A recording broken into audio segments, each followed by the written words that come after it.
Dans quelques minutes, on va avoir une démonstration de gilet airbag, une percussion. Et surtout, on va vous présenter notre invitée, une ambassadrice de sécurité routière, Madame Ornella Ongaro, qui va se présenter, une pilote féminine moto. Donc, bonjour Ornella, merci d'être présente sur le stand de la Maison de la Sécurité Routière. Est-ce que tu peux nous en dire un peu plus sur ton parcours et pourquoi tu es ici? Eh bien, bonjour, merci. C'est tout à fait normal d'être présente ici à ce rendez-vous et sur le stand de la MSR avec tout ce que vous faites. Ça aurait été tout à fait anormal que je ne sois pas là. Donc moi je suis Ornella Ongaro, je suis pilote moto, 29 ans d'expérience. Depuis le mois d'avril, je suis votre nouvelle ambassadrice à la sécurité routière au niveau national.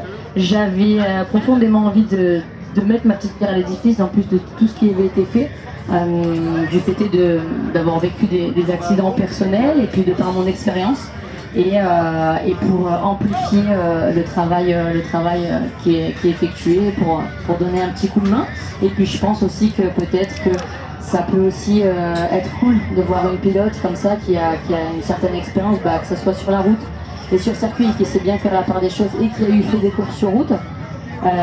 Voilà, d'avoir vraiment et puis de faire valider tout ce qui est dit par tous les IDSR, toutes les personnes comme vous, tous les bénévoles, toutes les forces de l'ordre, toutes les personnes qui travaillent depuis de nombreuses années dans ce domaine-là, de valider vraiment ce qui a été dit et de dire que voilà, c'est vraiment pour eux et pas pour faire beau. Donc du coup, je suis très ravie d'avoir ce rôle-là et je fais des actions sur le terrain comme aujourd'hui, comme ce matin, comme hier, et aussi par rapport à mon championnat. Donc je participe au championnat du monde World WCR. Donc 29 ans je vais faire tourner ma bouteille d'eau, 29 ans de carrière. J'ai dû arrêter 7 ans pour des raisons personnelles. Je suis revenue l'année dernière où j'ai fait un top 10 mondial. Et cette année j'ai réitéré donc au championnat, donc je suis en pleine période de compétition. Et donc à chaque fois il y a la délégation interministérielle qui se déplace pour faire des captations vidéo afin que je puisse donner des conseils pour se déplacer. Par exemple la dernière c'était de rouler en groupe comment.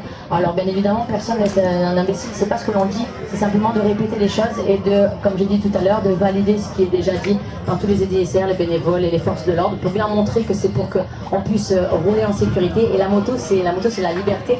Et c'est la liberté, mais on n'oublie pas, il ne faut pas oublier de se protéger. Et on n'oublie pas que voilà, on n'a pas de carrosserie, donc voilà. Donc c'est des vidéos qui sont vues par des millions de personnes, donc c'est cool. On essaye aussi de toucher un petit peu les plus jeunes à travers des interventions dans les écoles, collèges, lycées, et puis à travers aussi les vidéos, parce que les jeunes sont très captivés, très connectés par les réseaux sociaux. Donc voilà, c'est avec plaisir.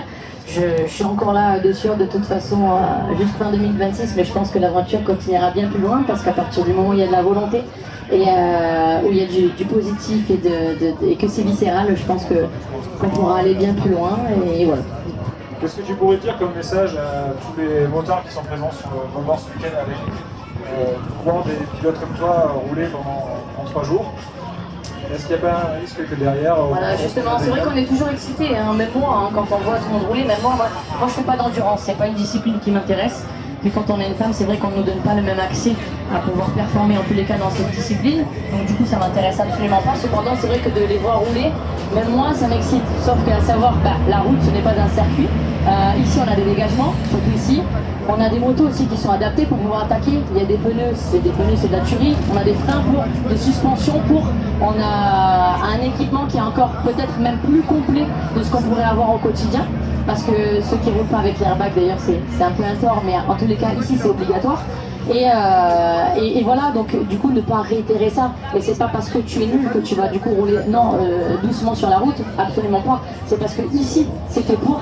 Ici il y a les conditions pour, il y a la moto pour, il y a l'entraînement pour, il y a les dégagements pour, la sécurité pour, et la route absolument pas. Alors même si tu es excité, tu te calmes, et puis surtout on évite aussi si on a trop bu, de bière, qu'on s'est un petit peu régalé avec les potes, de pas partir tout de suite, parce qu'il suffit d'une fois en fait. Ah, tu as peut-être fait 20 bols d'or, 10 bols d'or, c'est peut-être ton premier, mais ça peut aussi être peut-être ton dernier, ou peut-être pas pour toi le dernier, mais peut-être tu peux blesser et détruire la vie de quelqu'un, parce qu'il n'y a pas que le décès qui est important, il y a aussi les blessures, quelles qu'elles soient, parce qu'elles peuvent être minimes, mais avoir des conséquences. Je t'en prie. Et elles peuvent avoir des parce qu'ils valident en fait ce que je dis, c'est ça le truc en fait. Ça peut avoir des conséquences désastreuses. On peut voler la vie de quelqu'un ou sans même ça, on peut avoir des blessures très graves qui sont très préjudiciables pour notre avenir. Donc voilà, vraiment se servir de son cerveau et puis si l'envie, si l'excitation est trop forte, se renseigner de comment on peut, il y a quand même pas mal de journées de roulage, et maintenant l'accès à la piste est assez simplifié, c'est assez facile quand même, donc si on est si excité que ça, quand hop, on a terminé le bol, on regarde où est-ce qu'on peut aller rouler et où est-ce qu'on peut aller un peu lâcher la patate et voilà. Si on veut se faire plaisir, il y a des endroits adaptés, sécurisés, avec des dispositifs de secours, des équipements obligatoires, qui peut être vraiment un plus. Ouais, merci pour ce message de prévention. C'est à toi. Dans ce petit échange, tu nous as parlé des gilets airbag. Est-ce que tu peux nous en dire plus sur cet équipement de protection du motard? Moi, clairement, je vais avoir 35 ans dans un mois. Cependant, j'ai commencé à rouler en 96 et c'est vrai que quand on m'a parlé de l'airbag, d'autant que j'ai dû arrêter 7 ans, je me suis dit, oh lolo, c'est quoi cette nouveauté là? Qu'est-ce qui me sort? Moi, je suis une ancienne et blablabla. Ouais, je suis tombée plusieurs fois. Je peux te dire que si j'avais pas eu l'airbag, je suis bien contente parce que là, tu ne pètes pas les côtes, tu protèges bien ta nuque, ton dos, ton thorax, etc. Et ça amoindrit.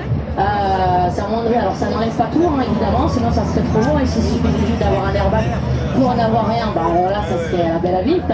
Mais c'est vrai que pour être tombé avec, en plus c'est très accessible aujourd'hui. Au début c'était peut-être un petit peu pas le cas. Quand bien même vous cherchez des airbags qui sont très fins et qui sont un peu plus chers, je pense que vu que notre corps c'est notre carrosserie et vu le prix que l'on met pour avoir des belles bécanes, de beaux casques, de beaux cousins ou des réplicas, je pense qu'on peut mettre même 300 balles dans un gilet quoi. Les cartouches ça coûte rien et franchement ça peut te sauver vraiment pas mal de choses.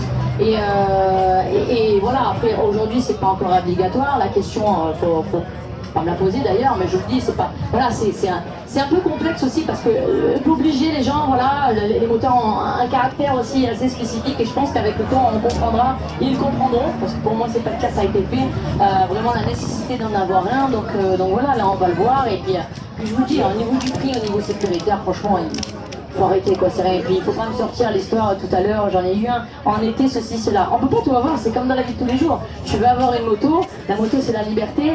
Aussi en été tu peux te déplacer de manière beaucoup plus fluide.